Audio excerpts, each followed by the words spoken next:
What a year we gamers are having. We have had AAA games that have actually delivered, indie titles that have exceeded all expectations, and the dawn of VR has opened up a whole new world, especially once PlayStation VR comes out. The infamous drought of 2014 feels like it was decades ago. It's possibly been the busiest year for new game releases in quite some time. Managed to beat one game? Oh, look at these other 50 that are just as worthy of your attention. My library is pretty much overflowing with games that I've played religiously, and those that I swear I will, but we all know that's probably not going to be the case. The modern gamer is spoiled for choice, and 2016 is the year that will see people seeing a record low amount of sunlight. 2016 still has a lot to offer. We have No Man's Sky, Dishonored 2, Deus Ex Mankind Divided, Battlefield 1, Gears of War 4 and Titanfall 2 to still look forward to, amongst many others. So many so that this list is probably going to look quite different come December 31st. I decided to take a look at some of 2016's best games so far that I have had the pleasure of playing. No re-releases, DLC expansions or reboots make the cut because that's just cheating. Otherwise Dying Light the Following and The Witcher 3 Blood and Wine would have a place here. Have you played something that I haven't which should have made the cut? Drop a comment below and we'll waggle some chins. Wiggle or waggle, your choice. Number 10, Street Fighter V.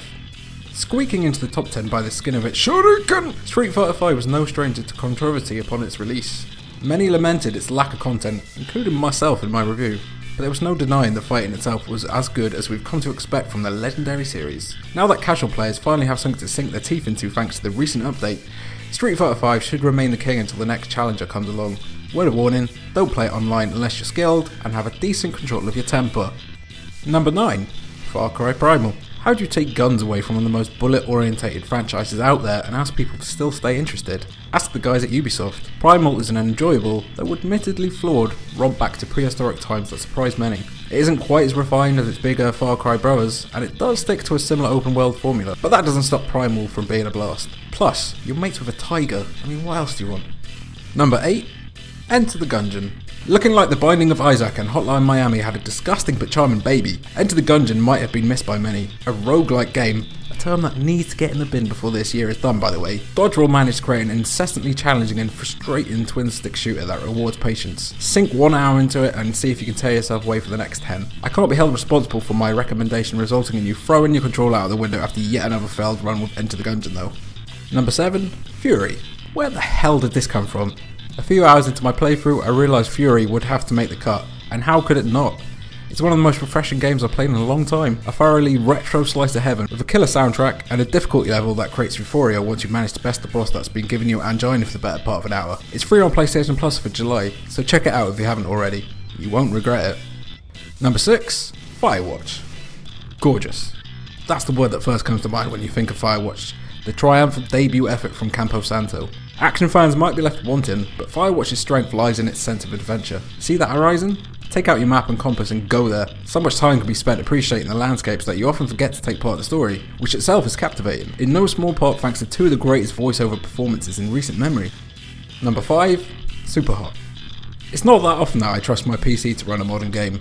It's seen one too many winters. However, with something as hyped as Super Hot, it's worth the risk. It's a game unlike any I have ever played before, but one that continues to change the rules once you think you have it nailed down. Super Hot's blend of puzzles and shooting makes for an exasperating and falling game that deserves all the attention it received. You might not play anything else like it all year. Number 4. Doom. And they said it would be terrible. A disgrace to the series. Doom is the perfect example of why you shouldn't base your opinion on a beta, especially when it is for the multiplayer, which has never been what the FPS monster has been about.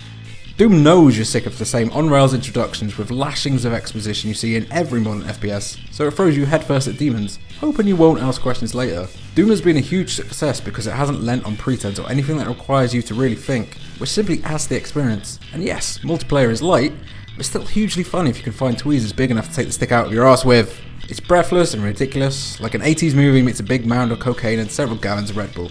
That's totally fine by me. The gaming industry needs more Doom. Welcome back. Number 3. Dark Souls 3. I've never been able to truly get good at Souls games. Even though I played most of them, each battle feels like a cinematic showdown to save the world, which is certainly the case with Dark Souls 3. Mixing the best of the Souls series with some elements of Bloodborne, From Software's final adventure into a macabre, challenging world could be its best one yet. The bosses are as memorable as they've always been, the art design is simply impeccable, and the Lovecraftian lore to uncover verges on the obsessive. Just don't mention the poise stat and we can all stay friends. Number 2. Uncharted 4.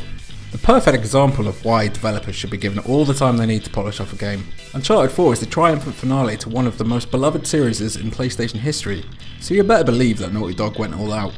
The action is almost unbelievably smooth, the story is as interesting and emotional as we've come to expect from the franchise, and although I know it's not the be-all and end-all, the graphics are astounding. No wonder my colleague Kieran gave it a perfect 10 out of 10 in his review. The multiplayer is no slouch either. And number 1, it's Overwatch. I am not joking when I say there are several voices in my head compelling me to go and play Overwatch instead of doing this. It's a game I shouldn't like, but I do, remorselessly.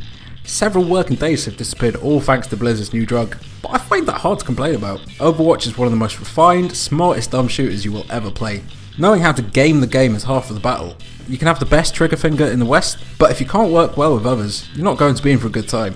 Teamwork drives Overwatch and is rewarding to embrace. Managing to revive most of your team as Mercy during a pivotal play is almost as pleasing as taking out swaths of enemies with your ultimate. Even though it's fairly low on content, Overwatch somehow never bores, even 40 hours in. I played the same map countless times, pushing the same payload an innumerable amount more, yet it hasn't left me jaded for even a second. I will be very surprised if Overwatch doesn't top this list at the end of the year.